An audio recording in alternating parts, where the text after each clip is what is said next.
मूरम उत्खनन को लेकर लगातार विवाद की स्थिति है, क्या कहना चाहेंगे? विवाद की स्थिति है और विवाद रहेगा, इसलिए कि इसका विधिवत प्रस्ताव नहीं हुआ है।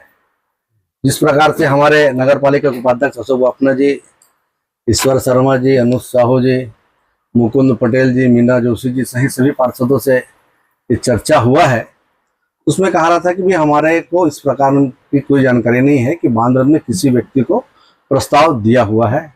तो बिना प्रस्ताव का और बिना परिषद की जानकारी का किसी को आप मुरुम उत्खनन के नोटिस दे देना ये सरासर गलत है और सरकार को इस पर संज्ञान लेनी चाहिए। भारतीय जनता पार्टी की हमारी सरकार है और हम नहीं चाहते कि किसी भी क्षेत्र पे भ्रष्टाचार हो, और ये भ्रष्टाचार का बहुत बड़ा मामला है कि बिना परिषद की जानकारी के यहाँ पर प्रस्ताव दिया गया है। और माइनिंग में भी परिषद की बिना कॉपी दिए देखे किस कैसे उनको रॉयल्टी इशू कर दी, ये माइनिंग के अधिकारियों के ऊपर भी संदेश। यह भी कहा जा रहा है कि पूर्व पीएससी की बैठक में से पास कर दिया गया था, इसलिए दोबारा प्रस्ताव की जरूरत नहीं पड़ेगी।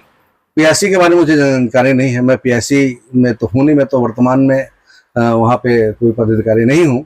उसके बारे में उपाध्यक्ष हैं और आपके क्योंकि भारतीय जनता पार्टी के सिर्फ उपाध्यक्ष जो हैं वो पीएससी के पदेन सदस्य होते हैं। अमूमन देखा जाता है कि पीएससी को लेकर एक मान्य तय समय रहता है, तो एक पीएससी के निर्णय पर कितने समय में कार्य हो जाना चाहिए? देखिए, ये जो कार्य है ये जनहित का मामला है, इसमें सिर्फ एक वार्ड विशेष की मामला नहीं है।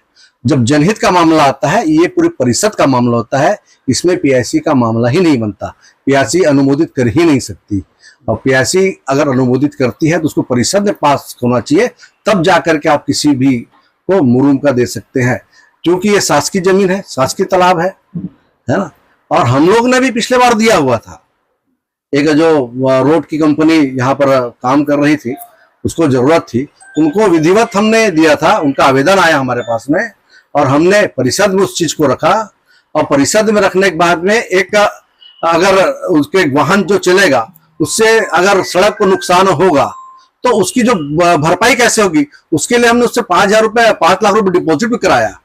और उनसे कहा गया कि अगर आपके द्वारा आपके वाहनों के द्वारा अगर सड़क को नुकसान पहुंचता है उसकी भरपाई आपको करनी पड़ेगी, इसलिए आप हमको 5 लाख रुपए डिपॉजिट दिए।